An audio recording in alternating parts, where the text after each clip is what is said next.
Ted, you've developed a reputation as an owner that's different in many ways from what we've seen in terms of traditional ownership of sports franchises.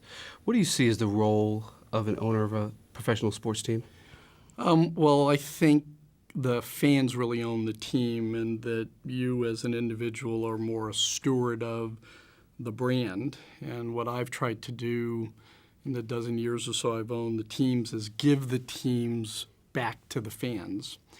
I believe that transparency is what this new generation of fan is demanding. So I blog every day, answer everyone's email. I'm on Facebook. I tweet every day, and I've tried to remove the barriers between fans and players and the franchise itself, because at the end of the day, I think we're all in it together. What you and the team have been able to do with the Capitals since you've been involved, and their rise, in their play, in the brand. You've obviously taken over now principal ownership of the Wizards. Do you see similar challenges, or are there learnings from what you've done with the Capitals that you think that you can employ in your new role there? Well, I'm very hopeful I can replicate the success we've had with the Caps. Last year, the Capitals had the best record during the regular season. This year, we'll probably end up with the second or third best record in the league. We've sold out 101 straight games, and it all came from a stripping down to the foundation what our franchise was all about. I was unabashed in saying we're going to change and rebuild every part of the franchise. We're going to rebuild the team around young players. We were quite fortunate that year we made that announcement, we won the lottery and got the first-round pick and took Alex Ovechkin. And, as luck would have it, although there's probably a little fate and destiny in it, as soon as we bought the Wizards, we were in the lottery, and guess what? We got the first-round pick and we were able to draft John Wall. And my bet is it took us a good 4 years to get the Capitals to be considered the overnight success that it is. I think we're ahead of schedule with the rebuild on the Wizards. We made a lot of trades.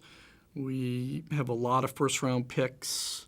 This offseason we'll have 2 picks in the first round. We're way under the salary cap. And whatever life looks like when there's a new CBA negotiated, I think we will be very, very well positioned. And my intention is to have all 3 teams, the Washington Mystics finished first in the East last year. Right. Absolutely. And what I'd like is all 3 teams to be perennial, generational playoff contenders. Because I think in that portfolio strategy, if each team is playoff contending, that one of those years will remain healthy, we'll get a little luck, a call or 2 will go our way, and we'll win championships. And the big audacious goal would be have all 3 teams winning a championship in the same year in the same building. Wow, that would be special. Well, it'd be one of a kind. I think Detroit came close to that. Yes, once. they did. I think the Pistons and the WNBA team that's no longer there that moved to Tulsa, and then I think the owner owned the Tampa Bay Lightning year that they won. And so, but I don't think anyone's ever done it all one year in the same building. And so you have to have a higher calling and big aspirations, and that's what I'd like our organization to pursue. That's a big trifecta right there. You mentioned the potential labor situation on the NBA side, and without going into details or focusing specifically on that, what do you see as your biggest challenges with rebuilding the Wizards? I think obviously the NBA is a league about talent, and even though rotations are 7 to 8 players, you need 2 or 3 stars. And you collect stars one of 3 ways. You draft them, you make trades for them, or you sign free agents.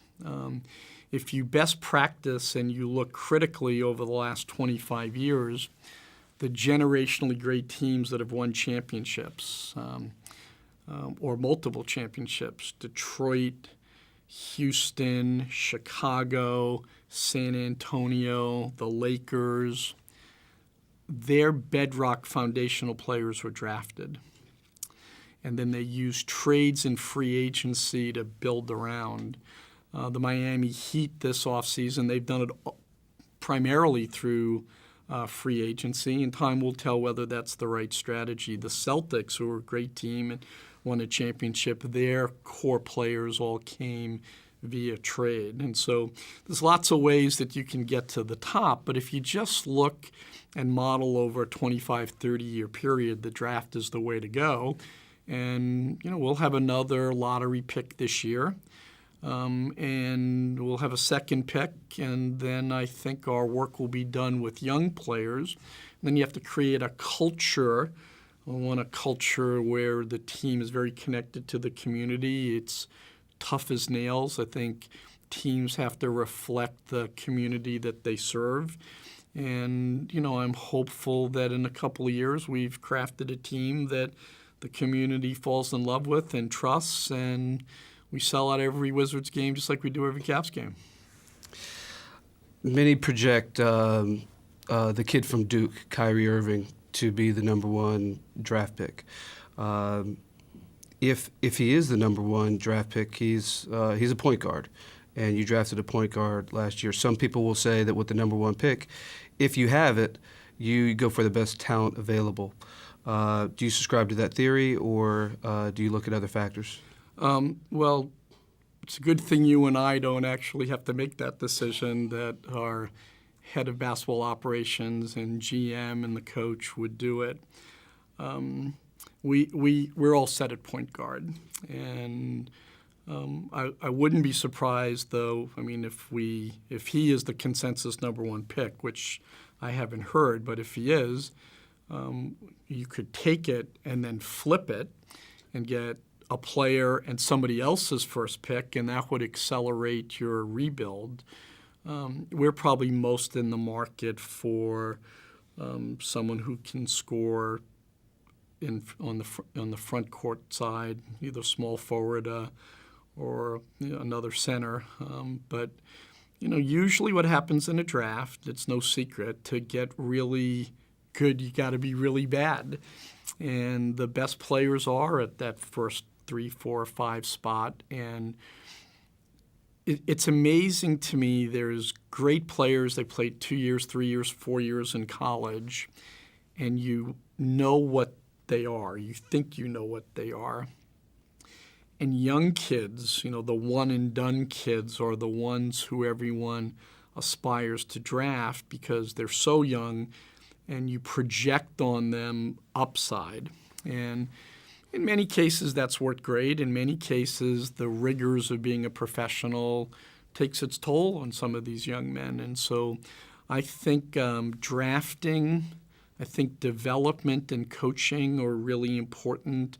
Mentoring on the business and the personal part of life is very important, because these are student athletes almost. They should be sophomores in college. They're young men, and so as an owner, you have a big responsibility. It's not just about basketball. It's about life. It's about what their business future will hold, how to keep them focused on the right priorities. And so you draft, you develop, and then you have to retain. You have to be able to manage the cap appropriately. And we're a living, breathing case history of this with the Washington Capitals. We had fantastic drafts. Some of our young players became MVPs in the National Hockey League. And so we drafted them, we developed, and then we kept them. You look at some teams in the NBA who had really great players, and then they leave the team in free agency. It's deeply painful to the fan base. It strikes at the value of the team, because the team goes from being in first place to not being very good, and ticket sales will go down, sponsorship goes down, ratings go down. It strikes at the value of the team. And so what I try to do is make sure that we see the whole arc. Recruit, draft, develop, retain, and then build around those foundational pieces until you win championships.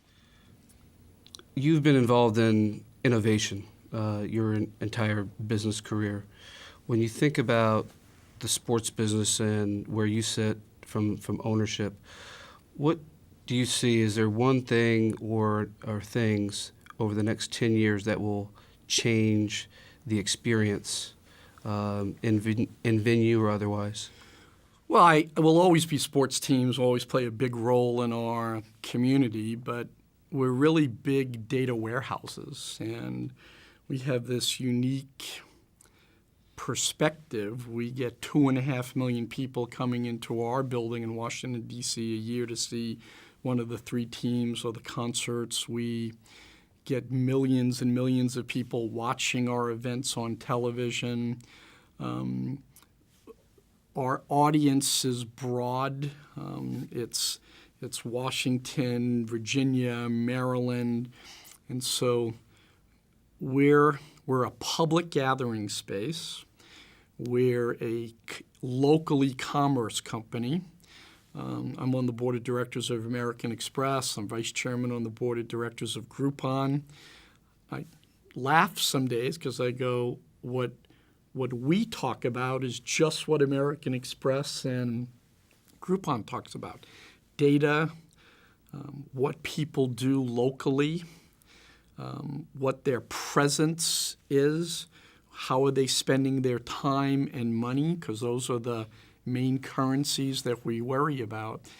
And so I never lose sight of, yes, we're a sports team, but there's a much bigger platform play in local commerce and becoming our own media company, in being a hub for the rehabilitation and the growth of our city.